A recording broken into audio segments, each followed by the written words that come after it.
It started around 8 o'clock. Boom, it was a spectacular general. Still burning. You can still see the orange glow. There's just no way to quantify this.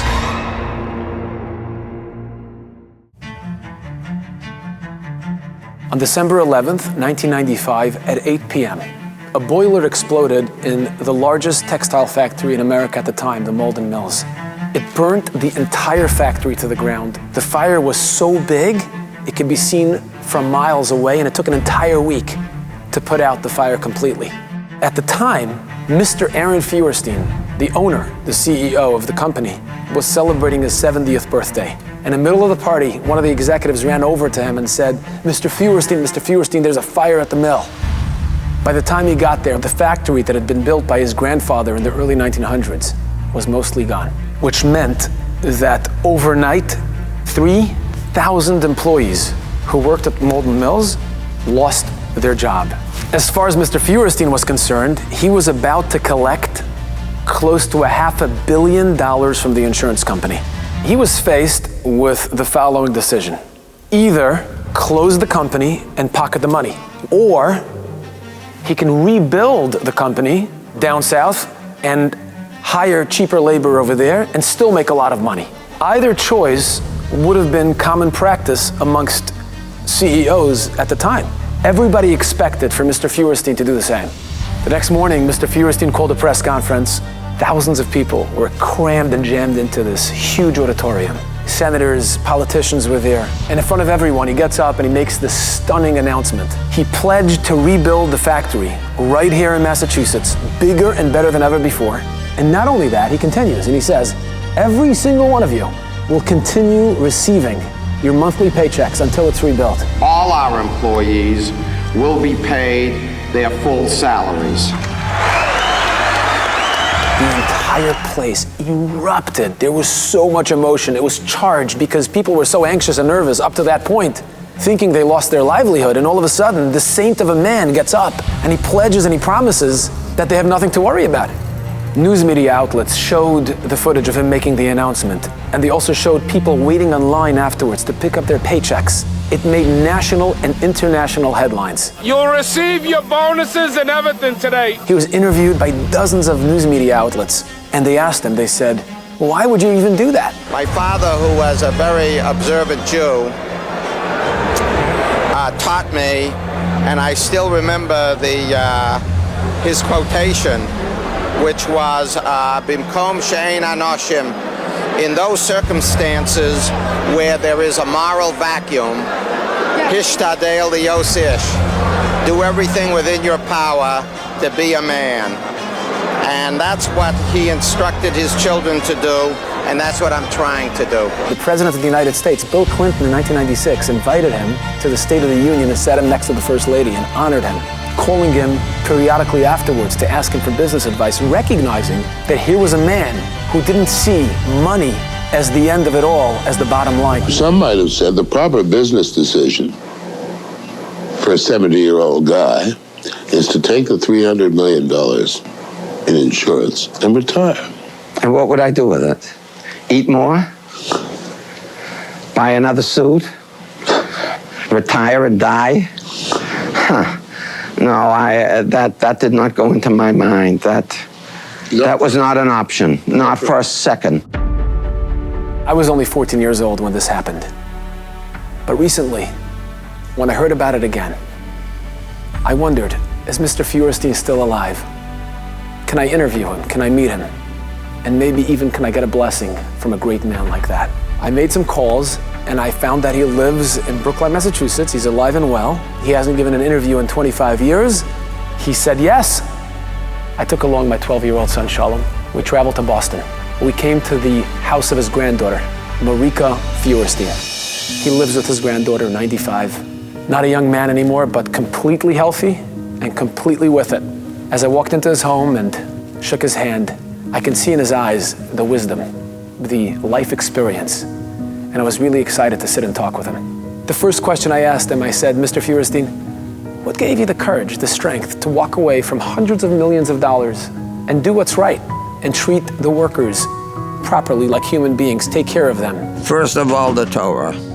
As a young man, when I read and studied the Torah, that showed me the way of life. That was very, very important.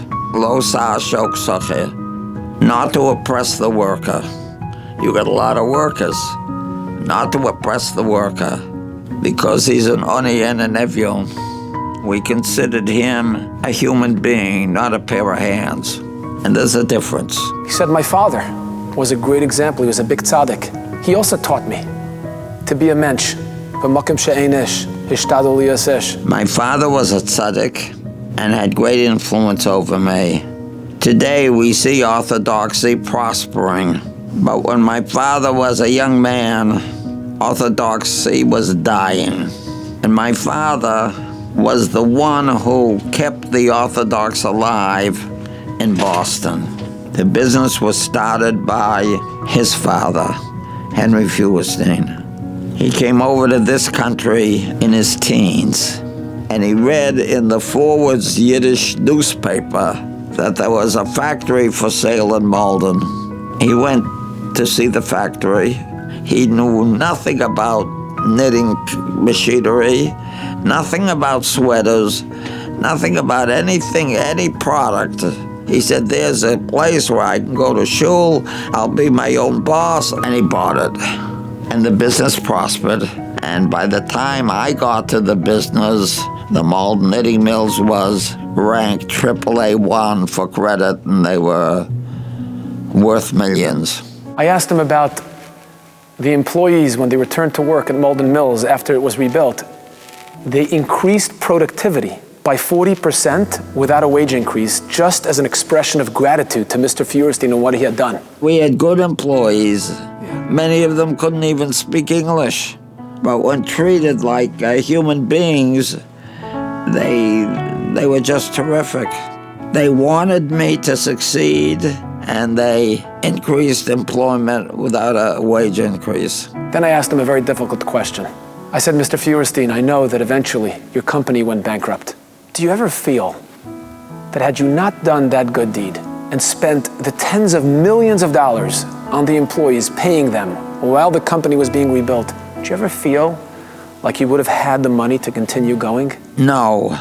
You have no right to defame God's name with your business or with your family, whatever your enterprise is.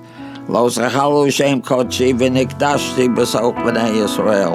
was too enthusiastic. I should have gone slow. I wanted to go rapidly. And so I paid for it. Something he was really proud of was the building of the Shul of Young Israel in Brookline in Massachusetts. And he kept telling me, make sure you go see the Shul.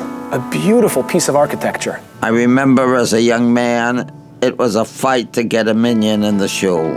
I wanted to have a shul that was not in the basement. I thought that was a bekovadik for God. If you want him to dwell in the house, you have to make a nice house. So we put together the money and we built an Orthodox shul. And it's something that God could walk into. I feel like some of the Jews who went to the Beis Mikdash years ago, I'm in the presence of God. I couldn't help but feel the entire conversation with Mr. Feuerstein was just an incredible experience. I was sitting in front of a giant. He didn't look to sound good or to look good. He just looked to impart the wisdom that he had gained over the years and that he had lived by. And finally, I asked him, Mr. Feuerstein, bless me, bless my son. I'm in awe of what you have done, what you have accomplished, the decisions you have made. May God bless you and make you secure.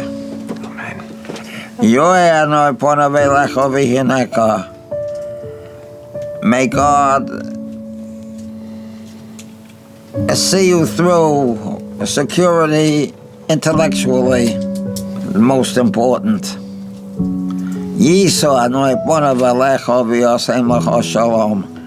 And he should give you, without all you do, the divine objective to spread Torah. My son and I will never forget that interview. that experience. I said my goodbyes, we wrapped it up, we went back to LA. Shortly after we came back to LA, we got a call from the family. Mr. Feuerstein had passed away. I thought, if he hadn't given an interview in 25 years, why did he agree to do it now? I couldn't help but feel that Hashem sent me to Boston to do his story before he passed, so that the world could know. ולא זכרנו שם קודשי ונקדשתי בסוד בני ישראל. I always kept in my mind that I should make it a Kiddush Hashem and not a Chillul Hashem.